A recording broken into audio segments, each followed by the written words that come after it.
नमस्कार दोस्तों, आज का जो हमारा विषय है वो है पितृदोष, कुंडलिनी दोष, देव दोष। ये तीनों दोष होंगे एक साथ ही खत्म। सिर्फ ये रोटी का प्रयोग जैसे हम बताते हैं वैसे आप उस जगह पे रख दें, काम आपका हो जाएगा बहुत आसानी से। आजकल बहुत से लोग जो है वो पितृदोष से पीड़ित हैं या कुल देवी से पीड़ित हैं या देव दोष से पीड़ित हैं और अलग अलग जगहों पे भटक रहे हैं। कई प्रश्न आए थे, इसका क्या सलूशन करें, तो हम उसका आज आपको सलूशन बताने जा रहे हैं। बहुत ही आसान तरीके से आपको बताएंगे और एक आपको ये चीज़ें जो हम आज आपको बताएंगे वो साथ में आपको प्रूव भी करेंगे। और कैसे आपको पता लगेगा कि आपको पितृदोष या कुल दोष या देव दोष है या नहीं है, वो भी आपको बताएंगे।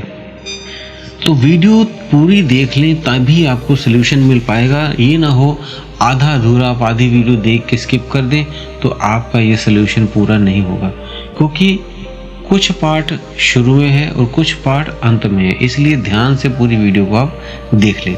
तो आप सभी का हम स्वागत करते हैं आपके अपने चैनल आत्मा से परमात्मा का सफर। तो पहले तो जान लें, जब ये दोष होते हैं, पितृदोष, कुल देवी दोष या देव दोष, तो क्या होता है, कैसे आपको पता लगेगा, क्या सिम्टम्स होते हैं, क्या लक्षण होते हैं इसके। तो जो ये पितृदोष से तात्पर्य है उन बाधाओं से जो आपके पूर्वजों के असंतुष्ट आत्माएं या उनके द्वारा दिए गए अधूरे काम के कारण होती हैं। आपको उन्होंने कोई काम बोला है, आप वो नहीं कर रहे, तब वो नाराज हो जाते हैं, या आप से वो असंतुष्ट हैं, किसी बात से वो खफा है, नाराज हैं, तब ऐसी स्थिति में उसे हम पितृदोष बोलते हैं। ये जन्म कुंडली के दोष के रूप में देखा जाता है, अभी जन्म कुंडली में ही आ जाता है कि पितृदोष है। तो इससे कई समस्याएं उत्पन्न होती हैं पितृदोष के कारण या देव दोष के कारण या कुल देवी दोष के कारण। तो कैसे उसको सॉल्व करें, पहले तो परेशानी जानते हैं, आपको कैसे पता लगेगी क्या परेशानी है।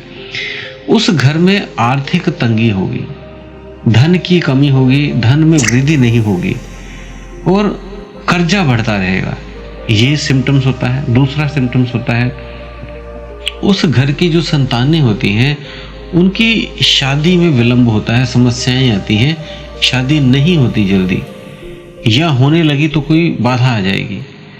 तीसरा है इसमें स्वास्थ्य परेशानियां घर में होती हैं, अचानक लोग बीमार पड़ते रहते हैं, बार बार बीमारी से ग्रसित रहते हैं, किसी न किसी बीमारी से। चौथे पॉइंट पर होता है बुरे सपने आते हैं या मानसिक तनाव होता है उन व्यक्तियों के अंदर पितृदोष के कारण। घर में अशांति छाई होती है या कलह कलेश होता है, विवाद हमेशा खड़े रहते हैं, छोटे मोटे झगड़े चलते रहते हैं सदस्यों में आपस में, इस तरह हो जाता है। और अगला पॉइंट है समाज में भी अपमान का सामना करना पड़ता है। कुछ ऐसे विवाद हो जाते हैं जो बहुत गलत होते हैं, जिस वजह से व्यक्ति फंस जाता है कहीं ना कहीं। तो और जो कई कार्य करते हैं नए, वो मेहनत पूरी करते हैं लेकिन सफलता नहीं मिलती, कार्य करते हैं, बहुत मेहनत करते हैं और फेल हो जाते हैं, कुछ ना कुछ कार्य में रुकावट पड़ जाती है। ये चीज़ें आपके साथ जब हो रही हैं तो समझिए पितृदोष आपके ऊपर है, पितृ आपसे नाराज है या कुल देवी आपकी नाराज है या देवी दोष जो है वो आपको लगा हुआ है। तो ऐसे में जो पंडित लोग हैं वो बहुत आपको ठगते हैं, वो आपको पितृदोष के कारण आपको कहेंगे ये करो, वो कर्म कांड करो, ऐसा करो, वैसा करो, और पूजा पाठ के नाम पे बहुत सा पैसा लूट लेते हैं। लेकिन आज आपको जो हम सलूशन बताएंगे बिल्कुल आसान और आपका कुछ भी पैसा नहीं लगेगा और काम भी बन जाएगा। तो आपने क्या करना है, आपने पहले सुना होगा पुराने टाइम पे जो आपको दादियाँ नानियाँ थी, वो जब खाना बनाती थी वो चूल्हे पे बनाती थी, और जब वो खाना बनाती थी तो एक मुट्ठी चावल वो छत पे फेंक देती थी, और जो पहली रोटी बनाते थे उसका क्या करते थे, या तो वो गाय को खिला देते थे या वो उस चूल्हे में वो रोटी को, एक पहली रोटी को जो भी सब्जी दाल कुछ भी बना है उसमें डाल देती थी। अभी भी आपने देखा होगा कई दुकानदार ऐसे हैं, जब वो तंदूर लगाते हैं या रोटियां बनाते हैं या ढाबे वाले हैं, वो पहली रोटी को उसी में जला देते हैं। या पहला जो भी बनता है खाना उसमें थोड़ा सा जला देते हैं, आहुति देते हैं। उससे क्या होता है, और ये पूरा प्रोसेस वो नहीं जानते। आज भी कुछ लोग करते हैं, उसको आधा प्रोसेस करते हैं और आधा उनको नहीं पता है, बताया नहीं किसी ने। वो जब पूरा प्रोसेस करेंगे तभी ये बात बनेगी। तो आपने सिर्फ रोटी वाला ही प्रयोग करना है, बहुत आसान। कैसे करना है वो आपको बताते हैं। जो भी महिलाएं खाना बनाती हैं अपने घर का, जो भी आपकी स्त्री है, बहन है, माँ है, जो भी खाना बनाती है, उनको बता दें कि आजकल चूल्हे तो है नहीं, तो आपने क्या करनी है, रोटी का छोटा सा टुकड़ा ले लेना है। जो पहली रोटी बने तो उसमें से छोटा सा टुकड़ा तोड़ लें। अगर आपने कुछ सब्जी दाल कुछ बनाया हुआ है तो वो भी उसमें थोड़ा सा हल्का सा नाम मात्र का उसको लगा दें, टच कर दें। और वो आपने जो अग्नि है उसमें आपने डालनी है। वहाँ पे आपने 2 मंत्र बोल भी सकते हैं। अगर आप नहीं बोलना चाहते तो सिर्फ ध्यान कर लें, अपने पितरों का ध्यान करके, और वो रोटी का टुकड़ा उस अपने चूल्हे में गैस के ऊपर छोटा सा टुकड़ा बिल्कुल तोड़ के उसमें डाल दें, जला दें। क्योंकि पूरी रोटी तो आप जलाओगे नहीं, क्योंकि आपका आजकल वो चूल्हे तो है नहीं, तो आपके घर में गैस सिलेंडर लगा हुआ है। तो छोटा सा बिल्कुल एक, जैसे रोटी का टुकड़ा हम खाना खाने के लिए थोड़ा सा तोड़ते हैं, ऐसे छोटा सा टुकड़ा तोड़ के आपने उसमें डाल देना है और पितरों का ध्यान करके डालना है। अब दूसरा तरीका है कि आपने जो डालना है तो वहाँ पे 2 मंत्रों का प्रयोग कर सकते हैं, उसका आपको और बड़ी ज़्यादा फायदा होगा। पहले जब डालने लगना है तो आपने इन 2 मंत्रों को बोल के फिर उस अग्नि को समर्पण करना है। तो पहले करना है ओम अग्निये नमः, मीन्स अग्नि को आहुति देने के लिए मंत्र किया। अब पितरों को वो तर्पण देना है, तो पितरों को वो जो है आपका वो भोजन पहुंच जाए, तो उसके लिए बोलना है ओम नमो भगवते वासुदेवाय पितृदोष निवारणाय कुरु कुरु स्वाहा। स्क्रीन पे वो लिखा हुआ है।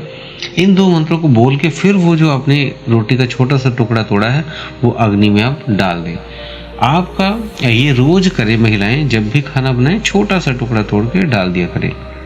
इससे आपके घर में पितरों का, देवी का, कुल देवी का, इसी से ही आशीर्वाद प्राप्त होगा और आप पे भरपूर कृपा होगी और पितृ दोष तुरंत खत्म। पूरे घर का, पूरे घर के परिवार के किसी को भी पितृ दोष है, कुल देवी दोष है, देव दोष है, सभी का समाप्त हो जाएगा। और आपने ये रोज करना है, ये नहीं कि एक दिन किया और छोड़ दिया। ये पुरानी परंपरा है, तो इसे सेम एज इट इज ही आप करें। क्योंकि जो वो चीजें ये करते थे ये कोई ऐसे ही नहीं करते थे, इनका कोई लॉजिक था। आजकल की जो टेक्नोलॉजी के युग के कारण हम उन चीज़ों को भूल गए हैं, वो क्यों करते थे हमें पता ही नहीं। इसलिए बहुत से लोगों को, 90% लोगों को पितृदोष ही होता है। दोस्तों वीडियो अच्छी लगे तो लाइक कर दें, बेल बटन को दबा दें, और अगर आप लोग हमारे चैनल पर नए हैं तो चैनल को सब्सक्राइब कर लें। और अगर कोई प्रश्न है तो आप हमें कमेंट बॉक्स में लिख सकते हैं, हम उसका उत्तर अपनी वेबसाइट में देते हैं www.आत्मा से परमात्मा का सफर.blogspot.com। उसमें जाके आप अपने हर कमेंट का उत्तर वहां से देख सकते हैं। हम 1-2 दिनों बाद सभी कमेंट के उत्तर उसमें डाल देते हैं। तो इसी के साथ आप सभी से विदा लेते हैं। धन्यवाद।